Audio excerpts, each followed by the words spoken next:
avec de nouveaux défis. Je suis sûre que mes étudiants vont pouvoir relever ces défis. En tout cas, j'ai confiance en eux et du coup, on a travaillé également sur la confiance en soi. Aujourd'hui, je m'attaque à une nouvelle journée. Je suis pleine d'énergie et j'espère que vous aussi. Go, go, go, go, go, go!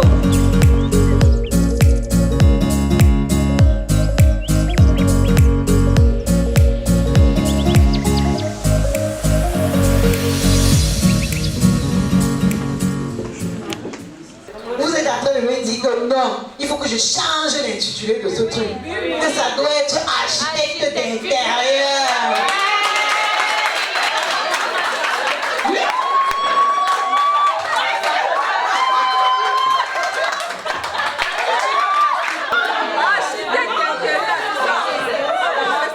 Alors la formation se passe très bien, la formation continue très bien, les choses ont changé, nous ne sommes plus des décorateurs d'intérieur, nous sommes maintenant des architectes d'intérieur et c'est encore plus passionnant. Donc ça continue très bien, nous sommes fatigués parce que la journée a été très intense, mais je suis très satisfaite de cette journée.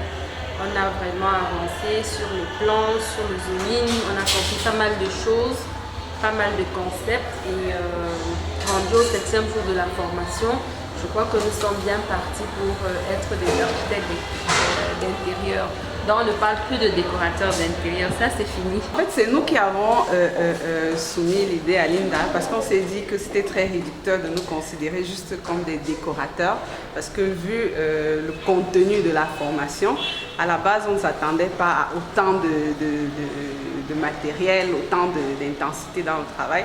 Donc on s'est rendu compte qu'on faisait à peu près le même travail que les architectes. Si on se met à dessiner des plans, à faire des cotations, à concevoir bref, la structure d'une maison, il n'y a pas de raison qu'on nous appelle juste décorateur, quoi. Et encore que décorateur, c'est un peu très péjoratif pour notre contexte camerounais. Donc Linda a été très réceptive et elle s'est dit mais pourquoi pas. Donc elle va adapter naturellement notre formation de façon à ce que nous soyons reconnus comme architectes d'intérieur. C'est la fin d'une autre journée, toujours aussi pleine de défis. Mais ce qui est important en fait aujourd'hui, c'est qu'on s'avance vraiment vers la mission complète d'un architecte d'intérieur. Et aussi ce qui a marqué notre journée et qui pour nous a rassurés, c'est qu'en fait, on s'est rendu compte avec l'aval de notre formatrice Linda que notre formation mérite en fait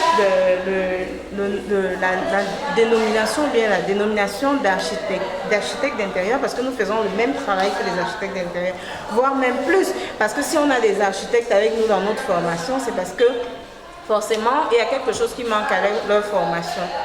Donc c'est important que nous organisions la profession d'architecte d'intérieur et nous avons convenu avec Linda que nous allons pourquoi pas aller jusqu'à créer un ordre national des architectes d'intérieur. Donc c'est ça la bonne nouvelle. Nous arrivons sur le marché pour casser les codes, quoi. Merci. Deuxième semaine, Linda a mis au clair ce qu'on appelle le zoning parce qu'il y avait encore des zones d'ombre. Et en passant avec l'immensité de la tâche qu'un décorateur, entre parenthèses, d'intérieur doit faire, entre guillemets, d'intérieur doit faire avec les plans, les 3D, les perspectives et tout ça là. On s'est dit que décorateur d'intérieur était un terme un peu léger et qu'il fallait un peu donner du poids à cela en disant au lieu de décorateur d'intérieur, de nous appeler désormais des architectes d'intérieur parce que ce travail est vraiment titanesque. Et bon, la journée s'est plutôt bien terminée avec le zoning. Demain, on va attaquer Photoshop. Fin de journée, ça n'a pas été facile aujourd'hui. Notre formation en architecture d'intérieur. Aujourd'hui, nous avons fini avec le zoning. Demain, nous allons travailler sur Photoshop. Donc, ça va déjà essuyer les laptops et tout. Et pour se préparer par rapport à Photoshop demain. Donc on espère que demain, la journée sera aussi pimpante que celle d'aujourd'hui.